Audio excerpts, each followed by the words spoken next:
வணக்கம் வணக்கம் pan kitchen. இது என்னென்னு பார்த்தீங்கன்னா மிளகா. இந்த மிளகா எப்படி வச்சிட்டோம் அப்படின்னு வச்சுக்கோங்களேன், இடத்த அடைக்கும் பாட்டிலில். அதனால் நான் என்ன பண்ணியிருக்கேன் அப்படின்னாக்கா,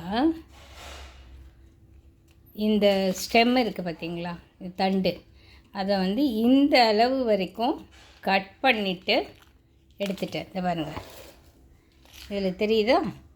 இதில் இப்படி நம்ம வச்சுட்டோம் அப்படின்னாக்கா அதில் உள்ளே இருக்கிற அந்த விதைகள், அந்த சீட்ஸ் எல்லாம் வந்து வெளியில் வராது. அண்டு இடத்தையும் அடைக்காது. நிறைய பாட்டிலில் அடைச்சி வைக்கலாம். இதை அப்படியே வச்சுருந்தோம் அப்படின்னாக்கா இடத்த அடைக்கும்.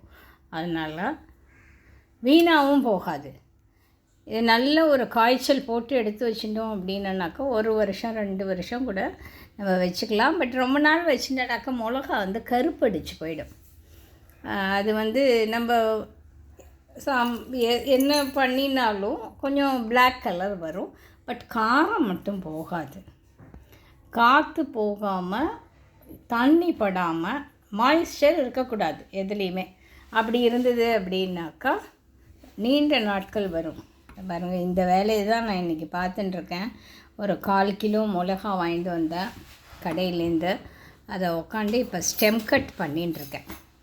நீங்களும் இதே மாதிரியே ஸ்டெம் கட் பண்ணி எடுத்து வச்சுக்கோங்க. இதெல்லாம் வந்து தனியாக வச்சுக்கணும், ஏன்னா இதெல்லாம் கொஞ்சம் டேமேஜ் ஆகிருக்கு. இது வழியாக வந்து அந்த விதைகள் எல்லாமே வெளியில் வந்துடும். இதெல்லாம் மறுநாள் யூஸு, அதுக்கு அடுத்த நாள் யூஸு, அந்த மாதிரி எடுத்துக்கணும். ரொம்ப ஈஸியான டிப்ஸு தான் இது. ஃபாலோ பண்ணுங்கள். நம்ம பேஜை, சேனலை சப்ஸ்கிரைப் பண்ணுங்கள்.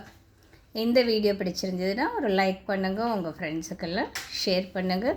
தேங்க்யூ ஃபார் வாட்சிங்.